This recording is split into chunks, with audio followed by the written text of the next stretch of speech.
la experiencia de haber estado en Europa, bueno, yo he estado varias veces en Francia viviendo, vuelvo para acá, me voy para allá y he estado como yendo y viniendo harto. Ya. Casi siempre el llegar a Francia y el poder estar en Francia, vivir allá, desarrollar la vida allá, para mí ha sido como un poco un descanso porque allá como hay como una cierta matriz cultural que ya está funcionando. Ujú. Entonces siempre hay una buena película para ir a ver, siempre hay una buena exposición, o sea, eso te lo ofrece la cultura, las ciudades, uno sale a caminar y las ciudades son antiguas porque tampoco, bueno, hay algunas que han sido bombardeadas como por las guerras y se han reconstruido como ciudades modernas, pero también son patrimonio moderno, o sea, igual todo es como patrimonial. Ujú.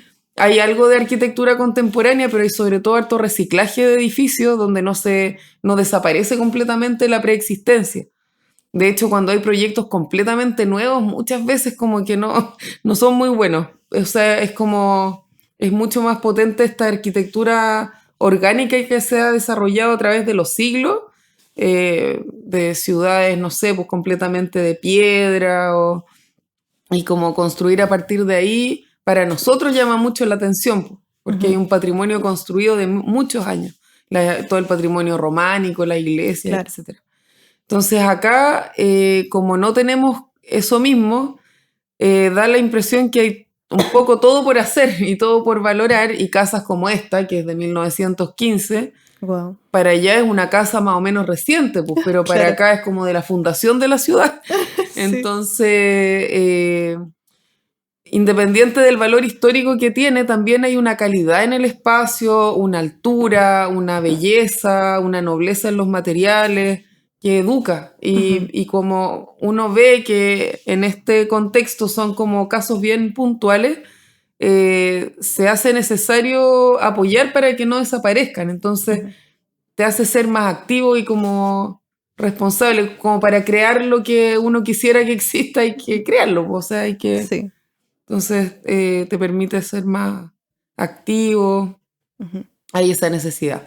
En Europa uno puede como consumir arte y cultura porque alguien te lo está ofreciendo, pero aquí si nadie te lo ofrece, tú tienes que saber ofrecerlo y montarlo, po. Sí. Y en eso no estoy sola para nada.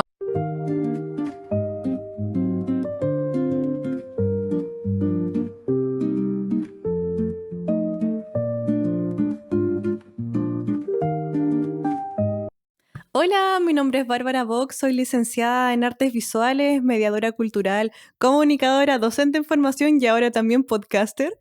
Y bienvenidos a Artecito Podcast.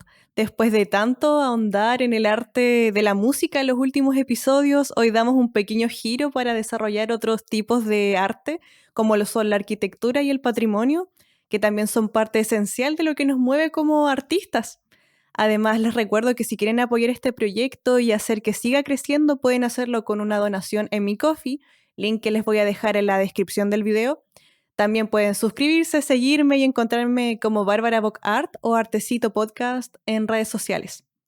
Y bueno, hoy estamos grabando desde un lugar diferente, como se habrán dado cuenta, nos movimos para entrevistar a nuestra invitada de hoy, justo donde todo ocurre. Estamos aquí en Casa Varas, un espacio cultural para la creación y difusión artística que funciona como residencia, talleres y galería, aquí en pleno Temuco.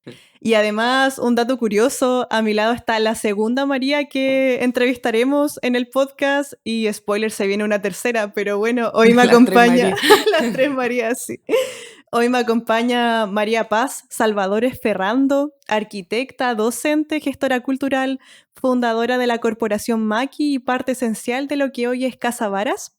Vamos a hablar hoy de arte, patrimonio, comunidad, restauración, pero también del humano que sostiene todo eso que acabo de mencionar.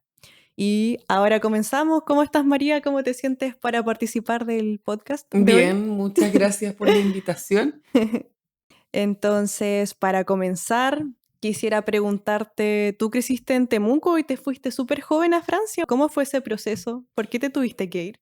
La verdad es que no me tuve que ir, yo me quise ir. Ah, ya. En mi familia, bueno, tengo la suerte de que mi papá creó una agencia de viajes, entonces siempre los viajes y el mundo estuvo muy presente en la casa.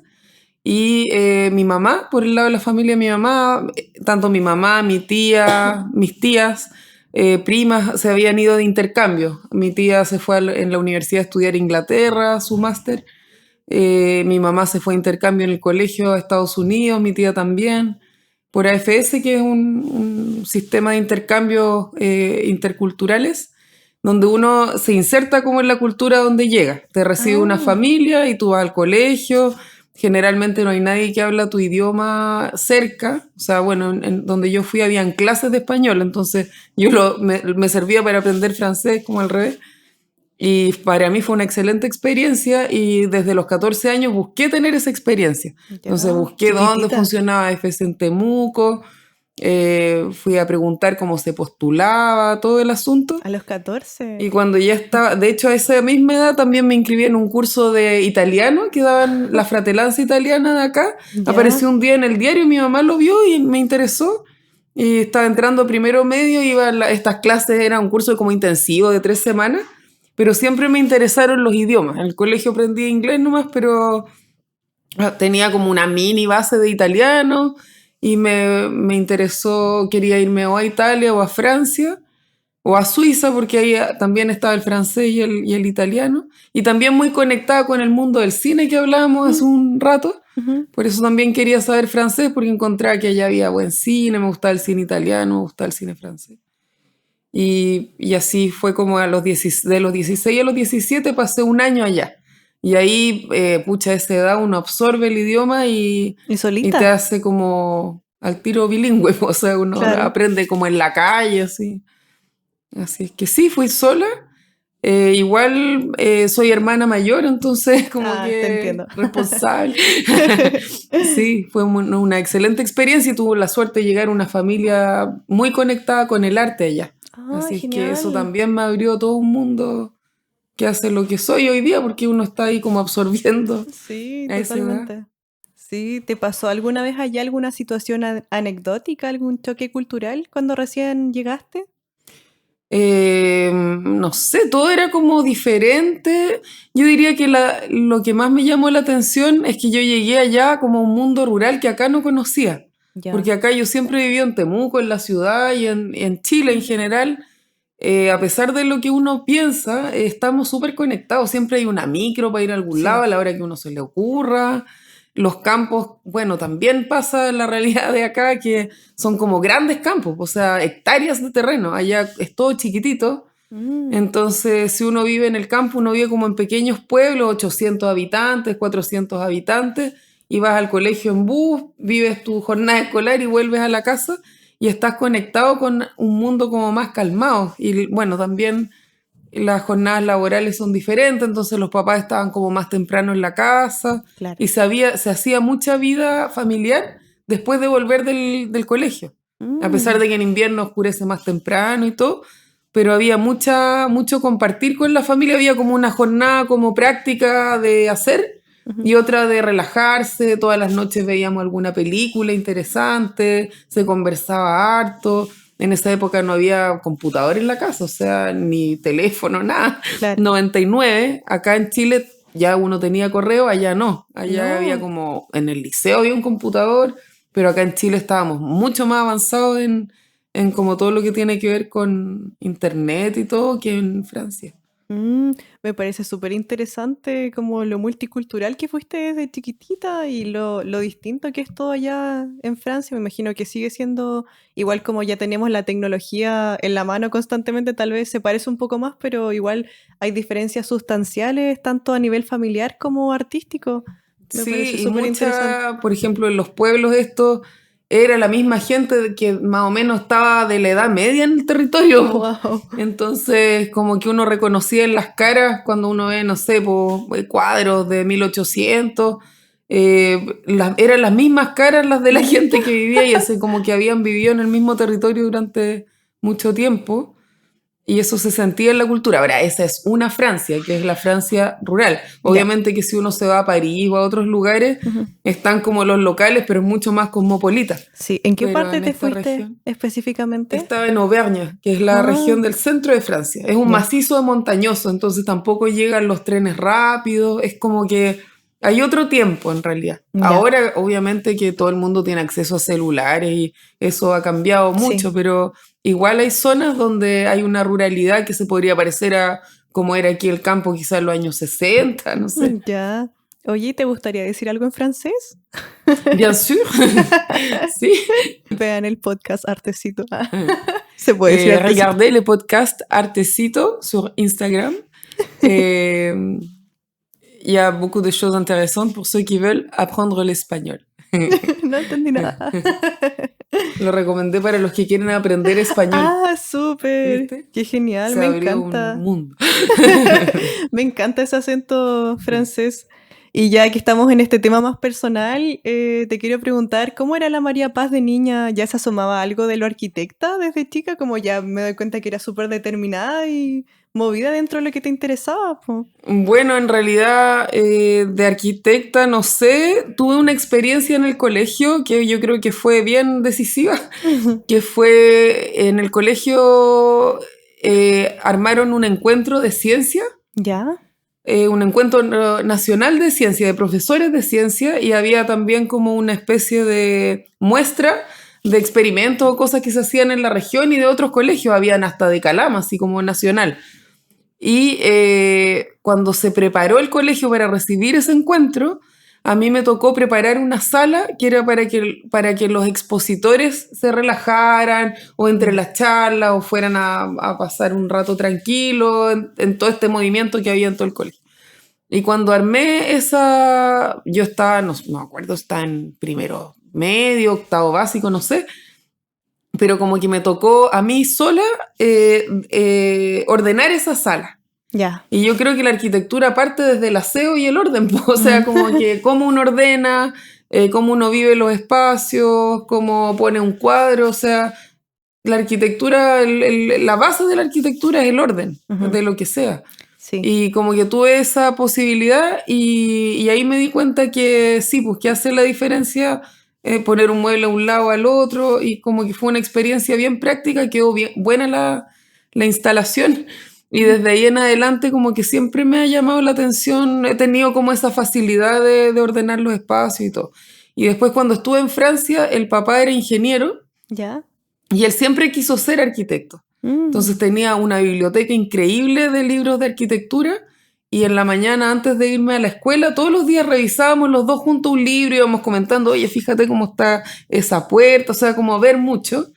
Y allá vivíamos también en una casa antigua con una altura grande, o sea, era un poco parecido a esto. ¿Ya? Toda remodelada por él y además él era escultor, entonces hay como muchos elementos ahí.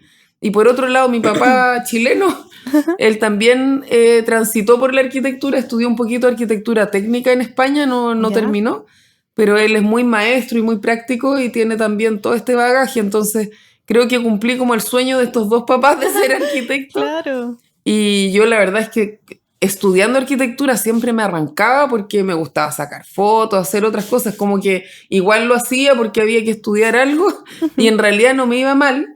Pero tampoco mi sueño era ser arquitecta. Ah, entiendo. O sea, como que siempre como que me iba yendo para el lado más artístico. Claro. O gestión o cosas. Y ahora, por defecto, me han invitado a participar de proyectos de arquitectura y lo disfruto mucho de hacerlo, pero mi objetivo no es para nada ser tadabando ni nada de eso. Oye, a mí me encanta la arquitectura al nivel de que ya lo he mencionado en otros podcasts. Mi segunda carrera, porque yo cuando salí de cuarto me metí a una carrera y después me metí a arquitectura.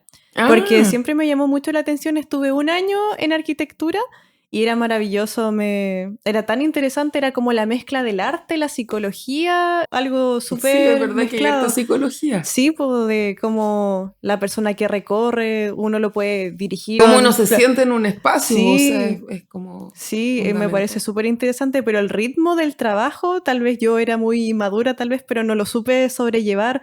Recuerdo que pasaba días y noches en la universidad, estábamos todos con pijamas, estábamos ahí como full con esto. Yo tenía un profesor que en este momento no recuerdo el nombre, pero nos empezó como a educar como la academia de...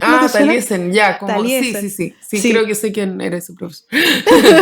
Bueno, ¿Y dónde estudiaste? ¿En la Católica? No, en la Mayor. Ah, en la sí, Mayor. Fui cambiándome de universidad, pasé de la Autónoma a la Mayor y después terminé la escuela de Frank Lloyd Wright. Sí. Entonces, Lo encuentro muy apasionante, pero yo sentí como Demasiado no, exigente, muy sí. exigente para mi ritmo de vida. Lo que Como, pasa es que en esos contextos de esos tipos de escuelas la gente vive en comunidad.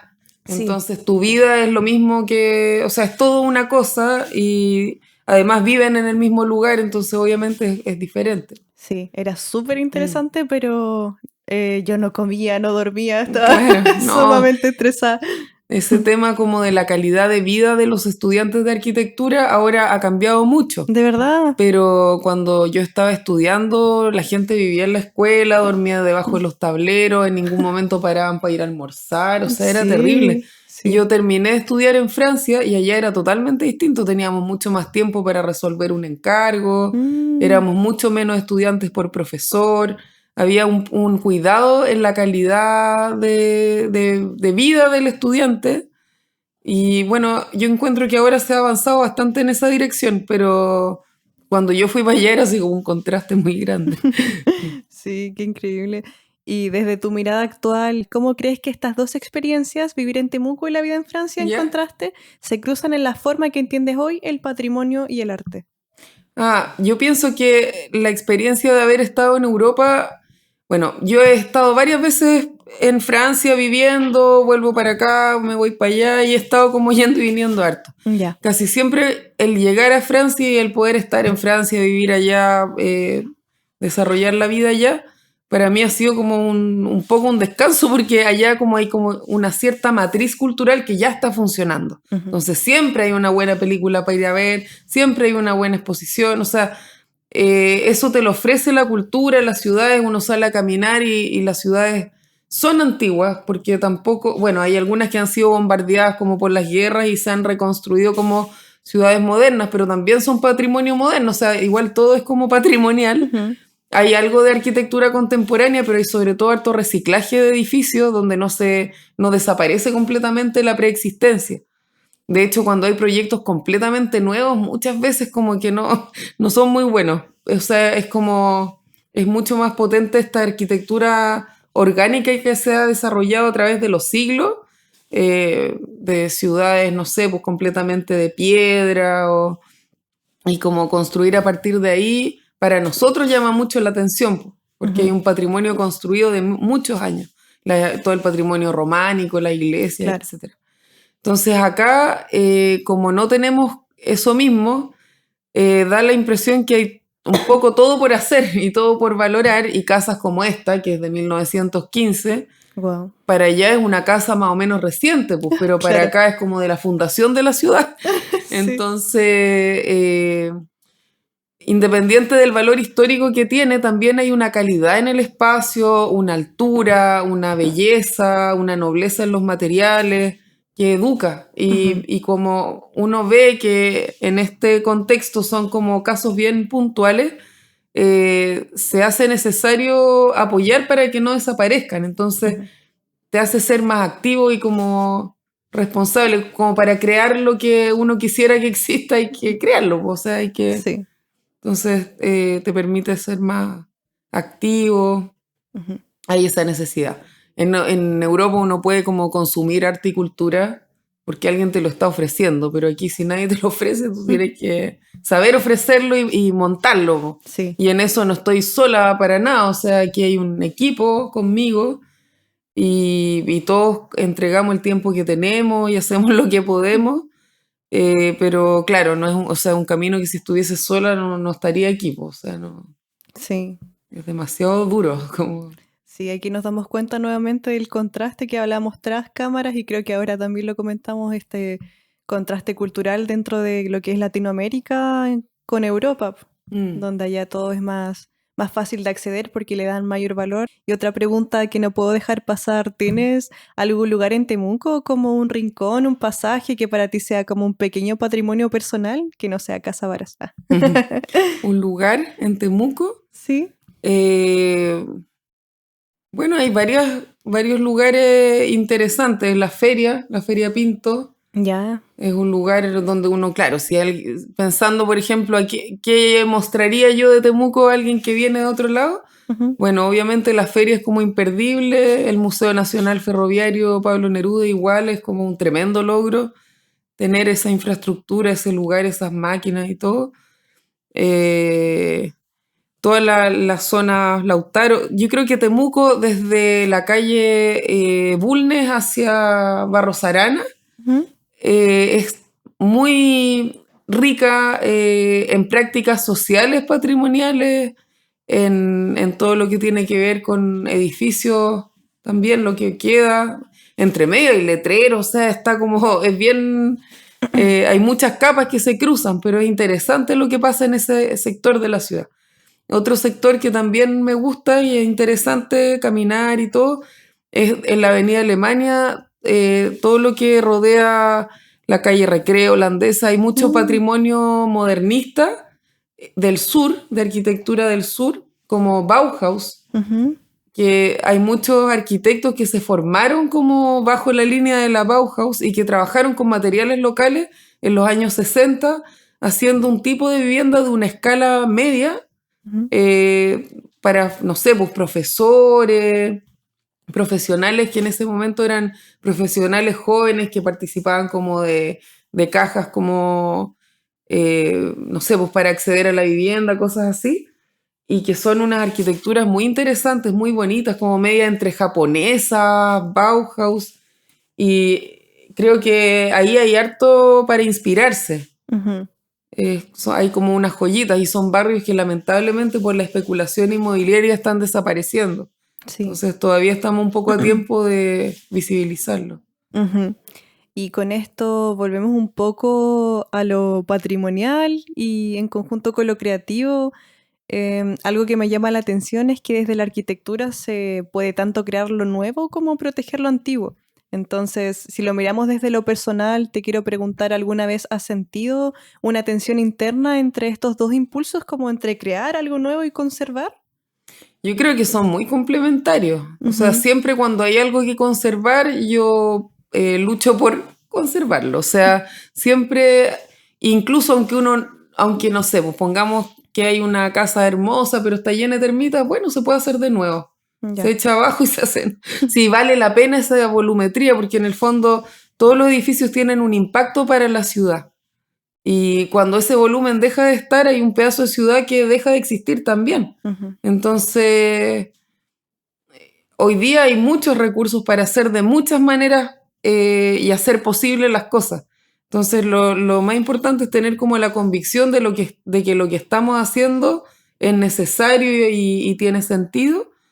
Y cuando eso está ok, uno puede hacer lo que quiera, pues, o algo nuevo, o algo antiguo, o Ujú. algo que tiene como una referencia, o un reciclaje. E incluso aunque uno echara algo abajo e hiciera algo completamente nuevo, eso nuevo te tiene que hablar, o por contraste, o de alguna manera de la preexistencia, porque si no Sí. se pierde la relación con la historia. Claro.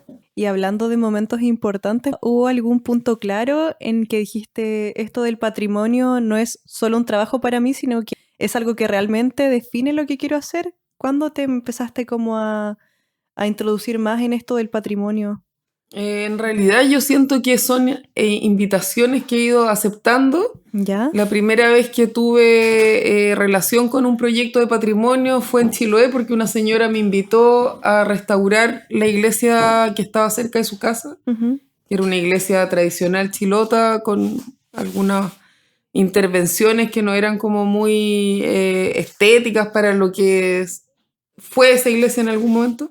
Entonces me dijo, si usted es arquitecta, me ayuda, me hace un monito y no sé qué. Y yo la verdad es que en ese momento no quería ser arquitecta, pero Ya. como ella me lo pidió, accedí y ahí me metí como en el mundo del patrimonio Ujú. y sin haber sido contratada ni nada, porque fue solo un voluntariado, un apoyo a esa amistad, digamos. Ya. Eh, Hicimos una minga con Ujú. 4 etapas de restauración de esa iglesia y se lograron hacer cosas muy bonitas porque hubo como se fueron sumando más personas y a mí me tocó un poco liderar ese proceso. Ujú. Ahí se sumó Cristina, que es mi socia, con la que partimos con la oficina de arquitectura que tenemos ahora. ¿Ya? Ella después también estudió patrimonio así como más en serio, cursó un máster y todo. Y ahora, después de esa experiencia, nos salió como una invitación para trabajar en el santuario de Metrenco. Ya. Siempre como que nos han invitado, ha coincidido así. Hemos trabajado en varios casos de patrimonio religioso que Ujú. están asociados a comunidades y que a la vez esas comunidades no siempre, casi nunca tienen los recursos. Ya. Entonces hemos hecho hartos procesos como de minga Ujú.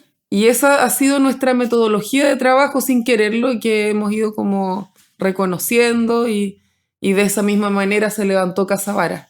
O sea, Ya. toda la restauración que se ha hecho de la casa ha sido así, entre voluntariado, donaciones, Mm.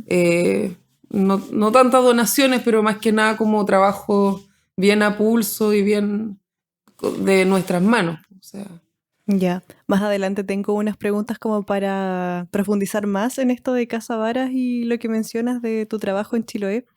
Pero antes de eso se me viene algo que quiero preguntarte. Muchas veces se piensa que la arquitectura y el arte están separados, pero como te mencionaba, siento que igual es un trabajo complementario y en tu caso parecen dialogar también a través del patrimonio.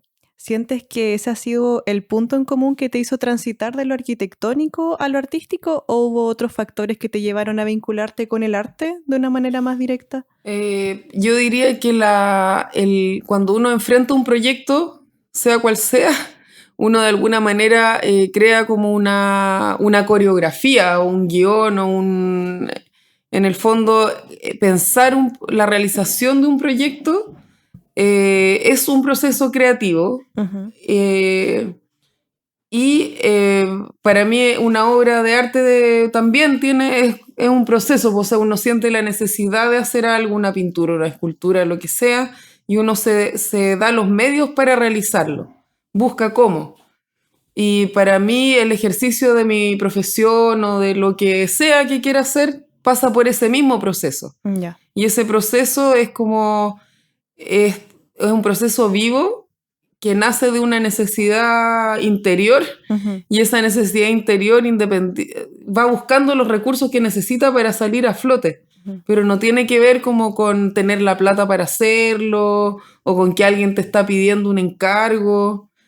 A veces se dan esas condiciones y efectivamente se transforma como en un trabajo.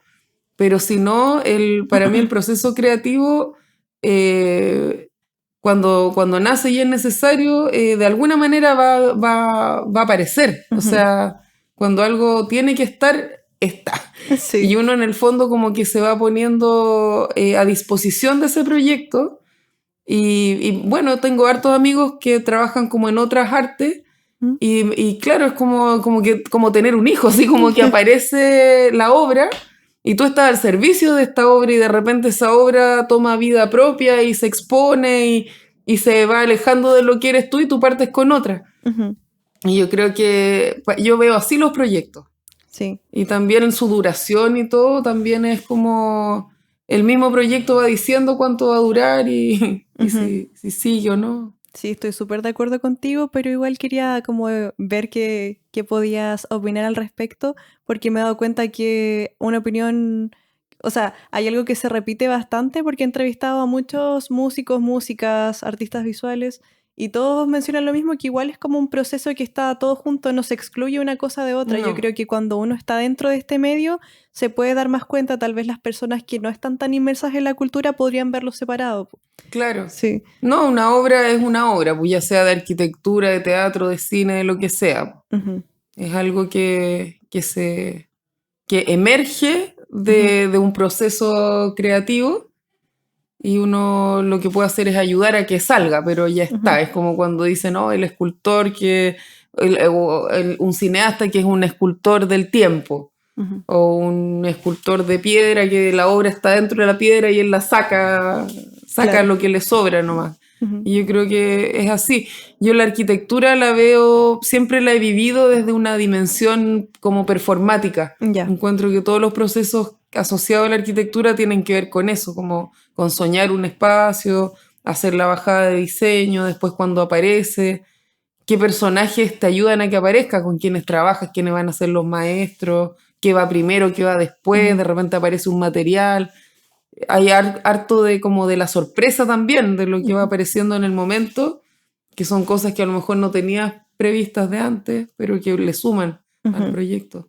Sabes que me surge una pregunta que igual me salga un poco del hilo conductor actual, pero me surge la duda, ¿cómo has podido convalidar esto de que me doy cuenta que eres una mujer súper multifacética, pero me comentabas fuera de cámara que hace poquito, bueno, no sé tan poquito, pero tienes un hijito pequeño. Sí. Entonces, ¿cómo es convalidar tantas cosas que tienes que hacer con la maternidad que me imagino que es súper absorbente? Mentiría si digo que lo tengo resuelto, pero hasta el momento he tenido mucho apoyo. Ya. Tengo, bueno, mi mamá, mi suegra, mi papá, que me ayudan harto. Cuando voy a clase se queda con mi mamá, a veces con mi suegra cuando ella no puede. Y bueno, y confío plenamente en ellos, o sea, como que tienen mucha experiencia Ujú. y el Lorenzo las quiere mucho, entonces fácil, me voy tranquila. Y el resto del tiempo todavía no lo quiero meter a la sala cuna ni nada porque es muy chiquitito y Ujú. estoy apostando por yo organizarme para alcanzar a hacer todo. Ujú. No es fácil, pero también cuando quedé embarazada y sabía que venía el Lorenzo, me encantó la idea de no saber qué iba a pasar, como de abrirme a esta aventura. Claro. Y él mismo te va enseñando cosas y ha sido bonito. Ahora, efectivamente tengo muchas cosas que hacer y tomo muchos proyectos porque van surgiendo y son, no sé, de repente hay cosas que uno no puede decir que no porque es una oportunidad y uno sabe la importancia que tiene. Ahora, lo que es menos importante, claro, uno lo va tratando de dejar de lado por ahora, pero sí se puede compatibilizar. También tengo un muy buen compañero, o sea, los dos estamos como muy encima de la crianza de Lorenzo. Ujú.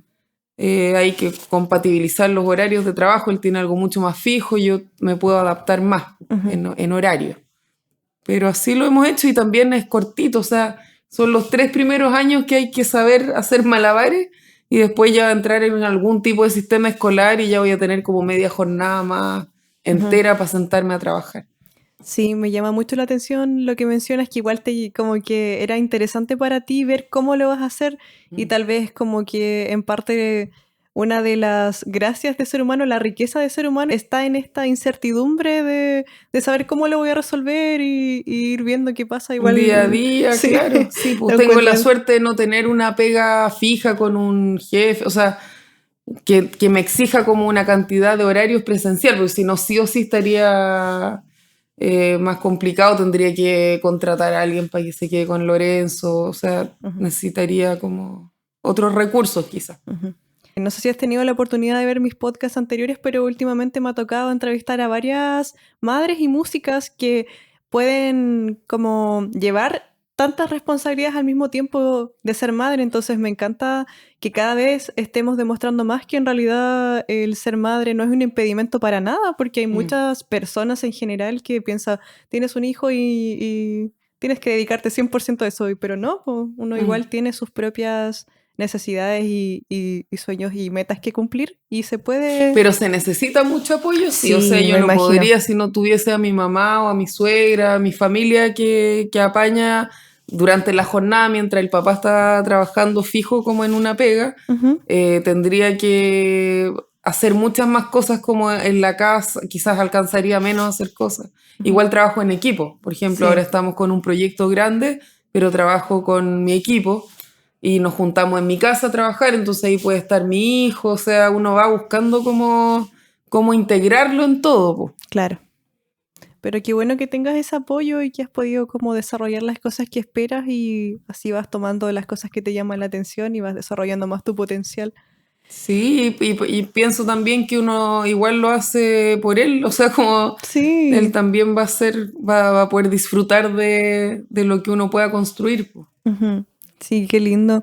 Y bueno, María Paz, ahora sí avanzamos a lo que te había mencionado antes. Te quiero preguntar por tu experiencia de la Minga, ahora más como en detalle en la restauración de la capilla de Caucahué. Ujú. Más allá de lo técnico, ¿qué fue lo más valioso que te dejó esa vivencia en términos humanos y comunitarios? En términos humanos, a mí me emocionó mucho, o sea, cada etapa de Minga me ha emocionado mucho porque creo que uno llega así como con los recursos que tiene y siempre cuando termina el proceso hay algo que te sobrepasa. Y eso es como del orden de tocar algo sagrado de alguna manera, que es la creación humana y la capacidad que tenemos de, cuando nos ponemos al servicio de una obra, cuando esto está terminado, uno como que vive, o sea, no es como una teoría, sino que se vive el que uno no dominas todo, y cuando esto está listo y ves la sumatoria de todos los esfuerzos que hicieron muchas personas y que lo que significó que, no sé, pues tal día justo había sol y por eso se pudo hacer tal cosa, o hay como cosas fortuitas que se van sumando a los esfuerzos humanos. Cuando uno ve el resultado de todo eso, uno se maravilla de lo que se va logrando, po. Y eso yo creo que a uno le da como ganas y una sensación de que de alguna manera uno no está solo. Y que también lo que decía antes, porque las obras como que agarran sus propias patas y Sí. se empiezan a crecer y empiezan a existir. Y uno tiene que cuidarlas, saber disfrutarlas. Entonces es de verdad la sensación de ser un poco un instrumento de algo. O cuando uno acepta una invitación a alguna cosa, uno también se pone al servicio de algo que uno no sabe cómo va a terminar. Sí. Me interesa saber tu opinión actual sobre la gestión patrimonial en Chile. Igual ya lo hemos comentado un poco antes, pero como adentrándonos más, desde tu experiencia, ¿qué cosas destacarías como avances y cuáles crees que siguen siendo grandes pendientes de la gestión patrimonial en Chile? Bueno, la ley de monumentos, por ejemplo, ¿Ya? es ¿De qué que se trata? en el fondo hay un sistema, está todo muy centralizado en Santiago Sí. y la ley es antigua y no sé, hay como, bueno, distintas como categorías, está las declaratorias de monumentos, las zonas de conservación histórica por lado de los planos reguladores, que tiene más que ver con la regularización, las reglas que imponen los municipios. Pero en el fondo hay como un miedo al patrimonio, como que la gente cree que si algo se valora o se identifica como patrimonial, no lo vas a poder echar abajo. Y eso te ata de mano. Pero falta la reflexión de qué hacer con lo que hay en pie, y también que no siempre se necesita tantos recursos para todo lo que sea patrimonial, no necesita una expertise tan espectacularmente como unas formaciones tan grandes. En el fondo, mantener una casa es como preocuparte de que no tenga gotera, hacerle mantención a los techos, preocuparte como de que no haya humedad. Todas esas cosas como que yo creo que son mucho más, pueden nacer de una manera como mucho más espontánea. También la decisión de que, no sé, pues si tú tienes la posibilidad de acceder a comprar una propiedad, tú puedes elegir comprar un departamento en un edificio antiguo o en uno nuevo, pero a veces si tú quieres comprar en uno antiguo, a veces como que los bancos no son jodidos con los créditos también. Entonces, bueno, hay todo un sistema que tiene que ver con economía, con legislación y con un montón de cosas que no ayuda a la conservación de las ciudades, sino que al revés, a renovar y a entrar como en modelos más como capitalistas de especulación sobre los suelos y todo eso que atenta contra el patrimonio. Y a veces, ¿qué se hace? O sea, se salva como una calle o una agrupación de edificios para demoler todo por atrás y hacer torres, que es como lo que pasa en Barrio Italia, en Santiago, qué sé yo, que se gentrifican los barrios. Entonces, la gente que toda la vida vivió en los barrios deja de estar porque es bien lucrativo venderlo para que Claro. lo echen abajo de un edificio y esa misma persona se va a vivir en otro lado con muchas comodidades, a lo mejor aislación térmica y todo, pero en edificios que no tienen un carácter que aporte mucho a las ciudades. Entonces, para poder salvar el patrimonio y vivir en ciudades más agradables, se necesita el compromiso de muchos actores, y cada uno de estos actores tiene que tener como la conciencia de que, no sé, pues que la ciudad, o sea, lo que uno haga en la ciudad le va a repercutir al resto. Igual hay harto esfuerzo, ahora está como el tema Revive Temuco, que han tratado como de rescatar un poquito el centro, pero son procesos donde es súper clave, o sea, los ciudadanos tienen mucho peso y hay que luchar porque esas personas tengan conciencia de lo que pueden influir. Oye, ¿y qué piensas, así muy random, qué piensas del mercado municipal? Del mercado municipal, yo creo Sí. que el proyecto es apropiado y todo. Ahora el problema ha sido como los procesos de licitación y las empresas que se han ido a quiebra y como el sistema para lograr hacer un proyecto de esa Ujú. envergadura. Si es Ya. que los municipios o los gobiernos locales tuviesen la capacidad de ir por etapas más pequeñas, por Ujú. ejemplo, las fundaciones, después se licita otra cosa, o sea, ir como Escalando. escalando y terminando etapas, Ujú.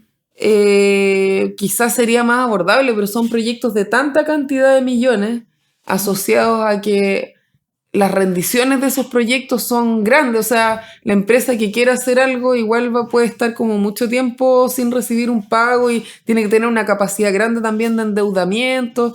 Bueno, quiebran muchas empresas por ese tipo de razón.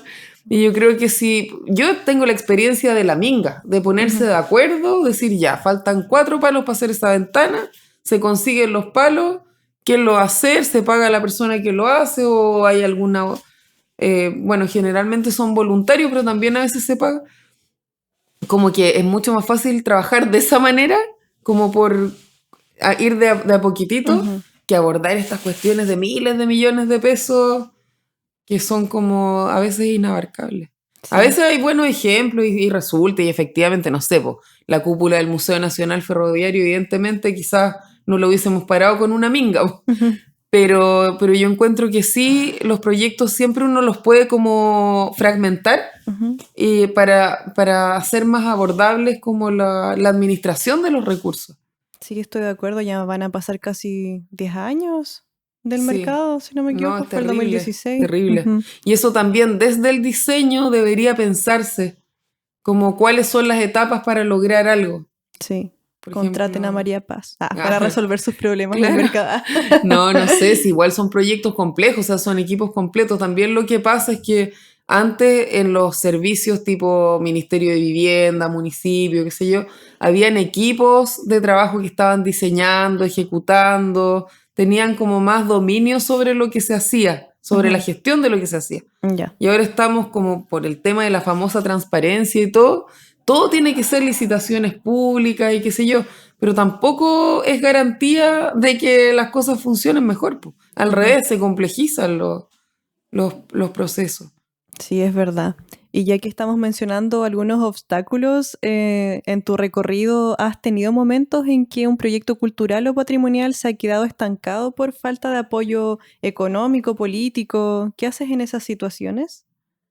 En realidad, como que no sé si ha habido como tanto estancamiento, pero sí son procesos como lentos. Por ejemplo, Casa Vara es un proceso completamente autogestionado y Ya, depende de la capacidad que tengamos de hacer los recursos para pagar el arriendo. ya. Y eso ha sido posible porque hemos postulado a fondos de cultura o hemos ido como ahorrando para Ujú. tener una caja para poder ir pagando para Ujú. adelante los arriendos. Pero nada nos dice que el día de mañana vamos a tener otro proyecto para poder seguir. Entonces no hay nada como garantizado. Bueno, en la vida nada está tan garantizado, pero Sí. igual uno vive como esos procesos como una precarización de lo que hace, po. Ujú. Entonces, y también pasa que a nosotros a ninguno le pagan como un sueldo así como para poder meterle cabeza a la gestión y estar dedicado 100%, po. Todos Ya. trabajamos en otras cosas para poder permitirnos que exista este espacio. Entonces, son cosas que se pisan un poco la cola, pero de alguna manera claro, tiene que ver con levantar un espacio de la nada y esperemos que eso sea como el inicio, pero que en algún momento ya encontremos un poquito más de estabilidad para Ujú. darle proyección en el tiempo al espacio. Ujú. Y ondando específicamente en Casa Varas, ya que estamos acá en Casa Varas, ¿cómo surgió? ¿Cómo inició todo este proyecto? Y me imagino que debe ser súper interesante como trabajar aquí, no sé, a mí personalmente como artista visual me llama mucho la atención, como, cómo es el proceso, cómo se inició todo. Sí, ha sido un proceso muy orgánico. Yo la última vez que estuve en Francia y volví a Temuco, por primera vez como que no me gustó, no me gustó Temuco, como que me fue como muy fuerte ver como esta ciudad tan eh, híbrida, llena de como que estaban proliferando así como los malls chinos, Sí, los cómo Tecnobox. se empiezan a desaparecer calles, estos como edificios que se han hecho en el centro, que han densificado algunas manzanas, pero que son muy chicos. Ujú. Claro, el modelo como que te cachetea, así como que uno dice, ah, qué... Pero también uno dice, pucha, a lo mejor yo me puedo arrancar de esto e irme a Europa, no sé, tengo nacionalidad española igual por mis abuelos, o sea, tendría la posibilidad de irme a otro lado a vivir. Pero yo digo, eso no va a hacer desaparecer la escoba que está en Temuco. Entonces, como que, y mi familia vive acá, mis abuelos se vinieron acá Ujú.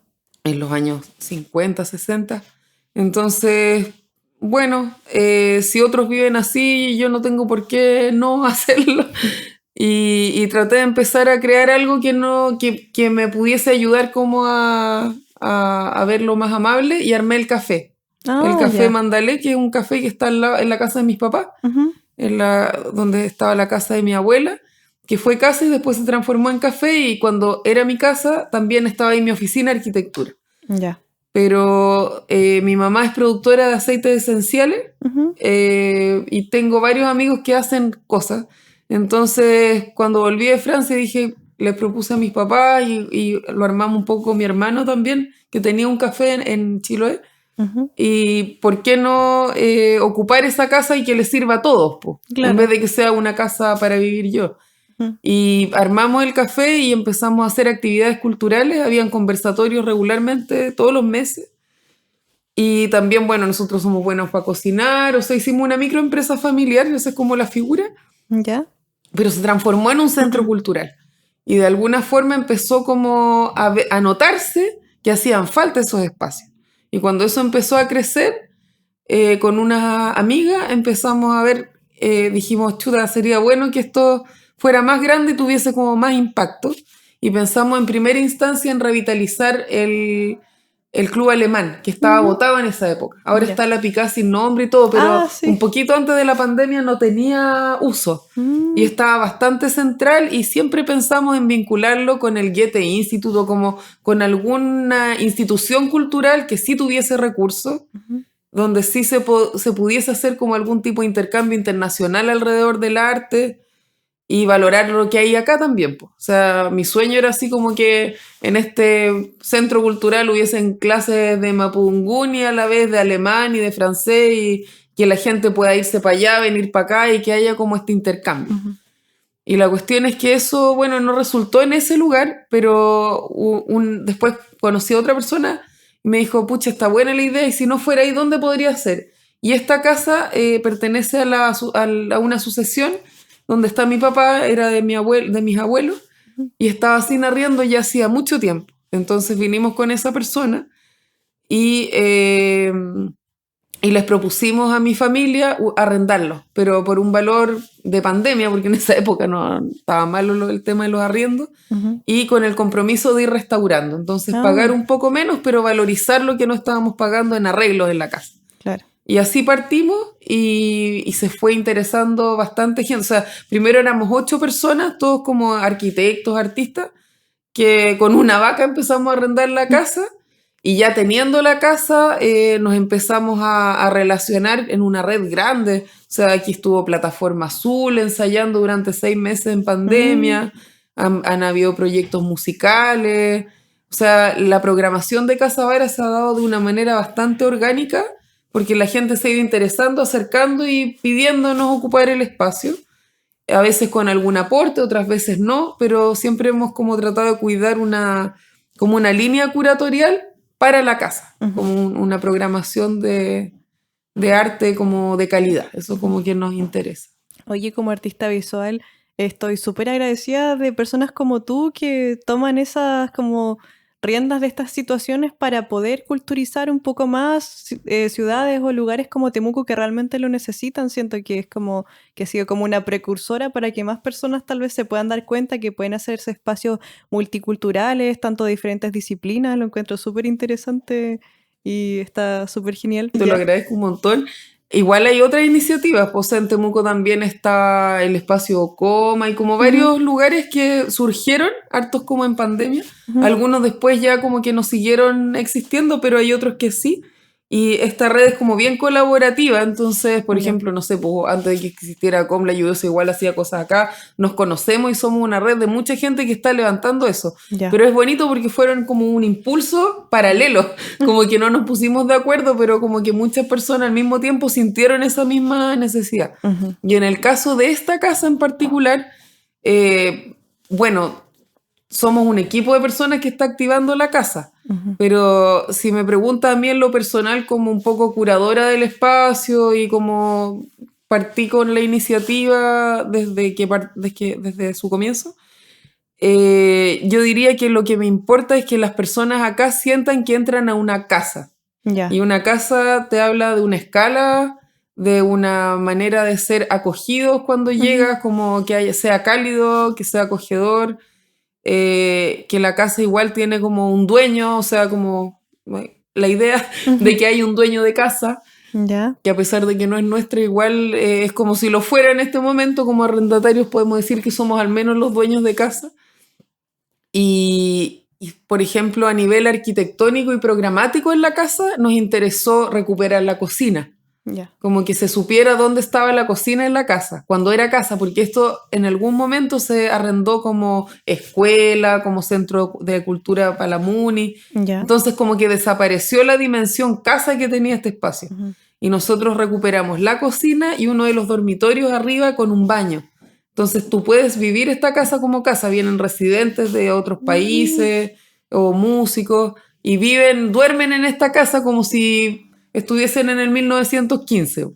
Y pueden ir a la cocina y calentar agua, o sea, se puede ocupar como casa y a la vez es un lugar para la cultura, como de fábrica de cultura. A pesar de que tenemos regularmente exposiciones, el objetivo de la casa es fomentar procesos creativos. Entonces, por eso tenemos los talleres, la residencia, es ocuparla como un lugar doméstico de creación de alguna forma. ¿Y el nombre Casa Varas viene de algo, tiene alguna historia por detrás? ¿O? Sí, lo que pasa es que, bueno, mi papá cuando era chico vivía acá con sus hermanos, su familia, y siempre se habló de la Casa de Varas. Entonces como que desapareció el artículo y quedó como Casa Varas. Y ya teniendo Casa Varas funcionando, me invitaron de la Universidad Autónoma a hacer clases. Porque también una de las personas fundadoras de la casa hacía clases en la Autónoma y supo que se necesitaba alguien para historia y yo igual tenía mi máster en patrimonio que saqué en Francia. Entonces como que coincidía el currículum y también por esta experiencia de Caucahué, de Casa Varas y todo, era como acorde a la temática. Así que partí hace como 3 años más o menos haciendo clases. Y fue una bonita experiencia porque también me he dado cuenta que uno siempre tiene harto que aportar desde su experiencia. Y uno complementa con aportes teóricos o cosas como más formales, no sé, de la historia de la arquitectura. Eso uno lo puede ir nutriendo, pero lo que uno transmite es lo que uno ha hecho. Entonces eso también ha motivado a varios estudiantes a meterse en estos temas también y eso es como muy satisfactorio. Qué genial.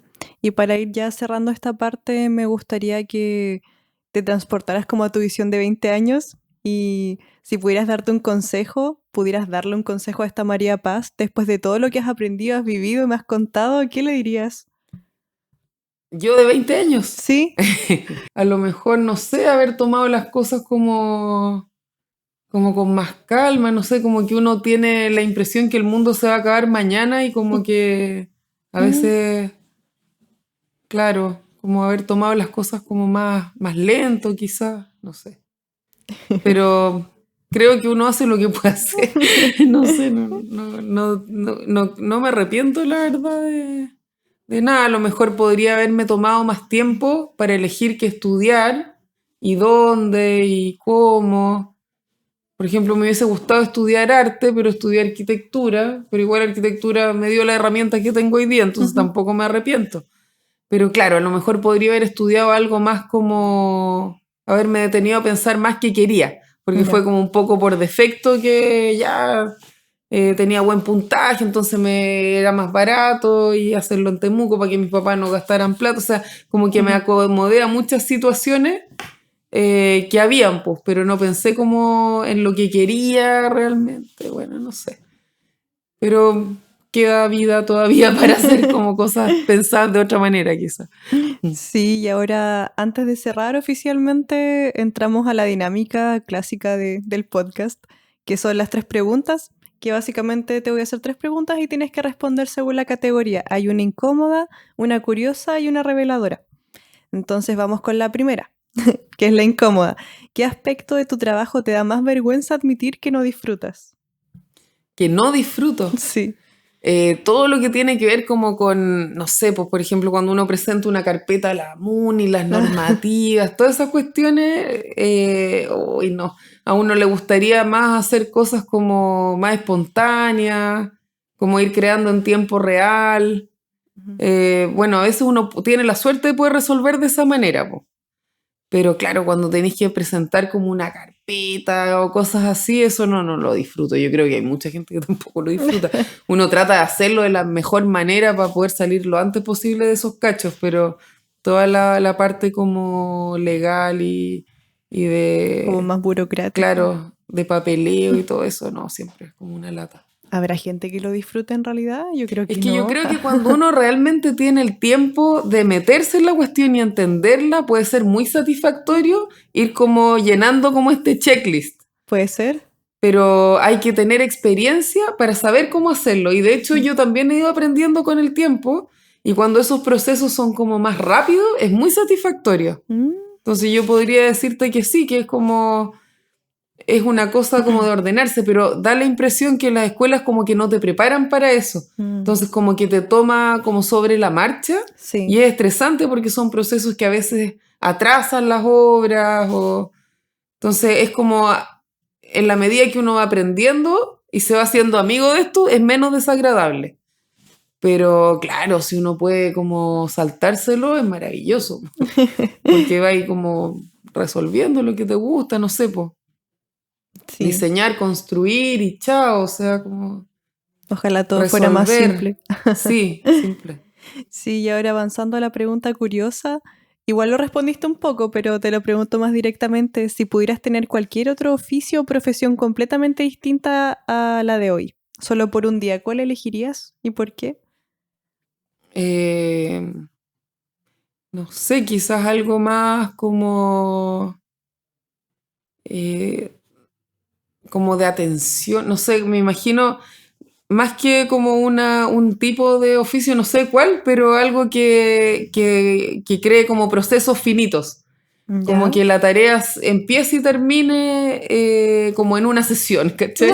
No ¿Ya? sé, a lo mejor estudiar algo para tener como alguna consulta como tipo médica o de atención ¿Ya? o de consejo, de lo que sea, pero que sean procesos finitos, como porque la arquitectura es un proceso que puede durar años, ¿cachai? Un solo proyecto.